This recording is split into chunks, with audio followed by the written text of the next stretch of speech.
Hello மக்களே, good morning. So காலையில் என் wife சொல்லிட்டா இன்றைக்கி சண்டே. ஸோ அம்மா வீட்டில் நீயே பிரியாணி பண்ண. ஸோ எனக்கு கொஞ்சம் பயம் ஆகுது. என்னென்னா 1 கிலோ ரைஸில் பிரியாணி பண்ணோம் அப்படின்னா நிறைய பேர் இருக்கும் இல்லையா, ஆல்மோஸ்ட் 7 பேர். ஸோ அதனால் அவளுக்கு வந்துட்டு பண்ணுறதுக்கு கொஞ்சம் பயமாக இருந்தது. ஸோ எப்படி நல்லா வருமோ தெரில, நீ பண்ணு தம் பிரியாணி அப்படின்னா. ஓகே நான் ட்ரை பண்ணுறேன் அப்படின்னு சொல்லிட்டு நான் ட்ரை பண்ணேன். Actually it was too good. So எனக்கும் ரொம்ப சந்தோஷமாகிடுச்சு.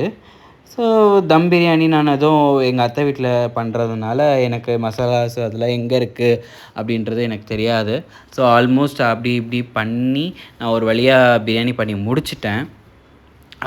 என் ஒய்ஃப் வந்து பார்த்திங்கன்னா எனக்கு மசாலா அரைக்கிறதுக்கு ஹெல்ப் பண்ணாங்க ரொம்பவே. ஸோ என்ன பண்ணோன்னா, நாங்கள் புதினா, அதுக்கப்புறம் வெந்தயக்கீரை இதெல்லாம் போட்டு மேத்தி பிரியாணி பண்ணலாம் அப்படின்னு சொல்லிட்டு டிசைட் பண்ணியிருந்தோம். ஸோ ஆக்சுவலி இது டொன்னே பிரியாணி ஸ்டைலு. ஸோ அதனால் இங்கே வந்து பார்த்திங்கன்னா மோஸ்ட்லி மேத்தி எல்லாம் போட்டு அரைச்சி பண்ணுவாங்க டொன்னே பிரியாணி ஸ்டைலில். ஸோ அதை தான் நாங்களும் ட்ரை பண்ணியிருந்தோம். ரொம்பவே நல்லா வந்திருந்தது. ஸோ 1 கிலோ பிரியாணிக்கு 1 கிலோ சிக்கனுக்கு 1 கிலோ ரைஸ் நம்ம போட்டுக்கணும். ஸோ அதுக்கப்புறம் என் ஒய்ஃப் வந்து மசாலாவை நல்லா அரைச்சி கொடுத்தாங்க. ஸோ இதில் என்னென்ன இருந்தது வந்து பார்த்திங்கன்னா, புதினா, கொத்தமல்லி, அதுக்கப்புறம் வெந்தயக்கீரை, அப்புறம் மிளகு, இஞ்சி பூண்டு, வெங்காயம், தக்காளி. ஸோ இதெல்லாம் போட்டு அரைச்சிக்கணும். ஸோ நான் இதை அரைச்சிட்டு நல்லா கோர்ஸாக அரைக்காமல் நைஸாக அரைச்சிக்கோங்க. ஸோ அப்போ தான் மசாலா அதில் நல்லா இறங்கும் சிக்கனில். ஸோ இந்த மசாலா போட்டுட்டு நல்லா வதக்கிக்கணும். நல்லா நீங்கள் எவ்வளோ வதக்குறீங்களோ அவ்வளோக்கு பிரியாணிக்கு டேஸ்ட்டு கொடுக்கும். ஸோ அதனால் வந்து அட்லீஸ்ட் ஒரு 20 மினிட்ஸ் ஆகுது நல்லா வதக்கிக்கோங்க.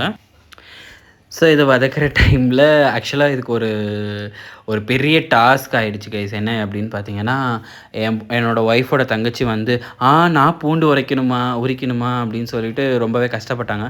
நான் என்ன சொன்னேன், இல்லை நீ தான் பண்ணணும்.